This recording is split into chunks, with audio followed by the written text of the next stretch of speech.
Merhaba, bugün yine çok heyecanlıyım. 2 tane oyun kutum var. Açacağım ve içinden neler çıkacak çok merak ediyorum. Çok ama çok heyecan verici. Şimdi öncelikle küçük kutumu açmak istiyorum. Bakalım içinden ne çıkacak. Hey, bu kutu da çok güzelmiş. Renkleri ne kadar hoş. Şimdi bakacağım içinde ne var. Açıyorum. Siz de heyecanlandınız mı? Çok merak ediyorum içinde ne var. Bu benim en sevdiğim oyuncağım. Merhaba, nasılsın? Neler yaptın bugün bakalım? Evet, ben de bugün çok mutluyum. Neden biliyor musun? Çünkü bak, burada koca bir oyuncak kutum daha var beni bekleyen. Senin bu kutunun içinde ne işin var? Sen nereden girdin bu kutunun içine böyle? Ben de gezmek istemiştim, dışarıya çıkmak istemiştim. Bana izin vermediler. Vermeyince ben de bu kutunun içine saklandım herkese küsüp de. Gerçekten mi?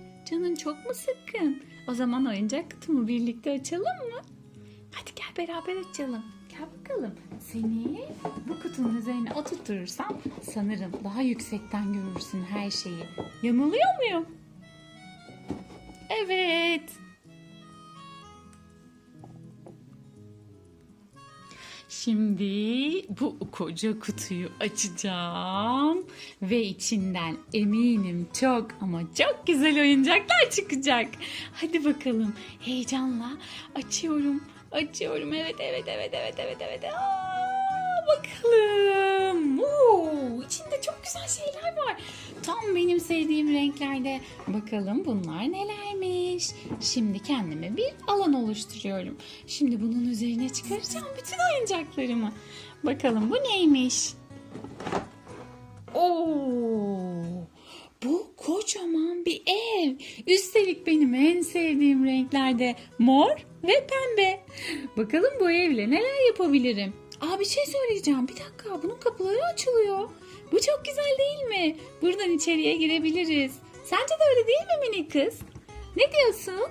Sence de biz bu evin içine bu kapıdan giremez miyiz? Bence girebiliriz. Baksana. Hey, sen burada çok tatlı durdun. İstersen yakından seyret beni. Olur mu?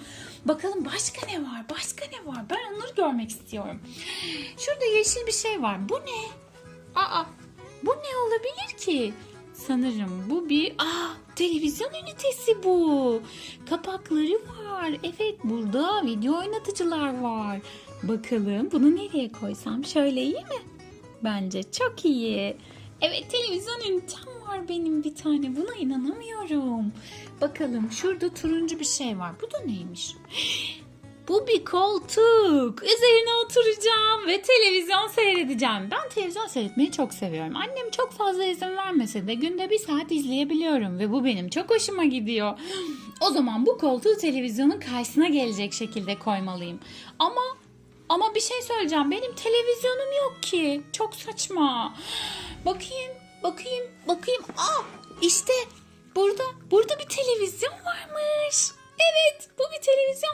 Hem de çizgi film kanalı açık bir vaziyette. Ben şimdi oturup bu çizgi filmi izleyeceğim. Bu çizgi filmin içinde bir sürü hayvanlar var. O kadar keyifli görünüyor ki onu izlemek için sabırsızlanıyorum. Evet ama şimdi televizyon izlemekle vakit kaybedemem. Her şeyden önce kutunun içindeki diğer oyuncaklara bakmak istiyorum. Burada ne varmış? Bir fırın. Mutfak tezgahı. Burada bir şeyler pişirebilirim. O zaman bunu koltuğumun arkasında bir yere bırakmalıyım. Koltuğumu biraz öne çekmeye karar verdim. Mutfağım, sen şimdilik şurada durabilirsin. Evet, bakalım kutumdan başka neler çıkacak. Bu oyuncak kutusu için çok heyecanlıyım. Bakalım ne varmış. Bu da ne böyle? Hiç anlam veremedim. Yemek masası.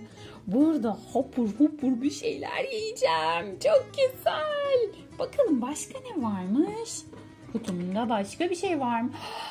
Buzdolabı. Biraz mutfak gereçleri çıktı içinden. Bunu da böyle koyuyorum şimdilik. Bakalım kutumda başka bir şey var mıymış? Hayır, kutumdaki her şeyi bitirdim. Bütün oyuncaklarımı açtım.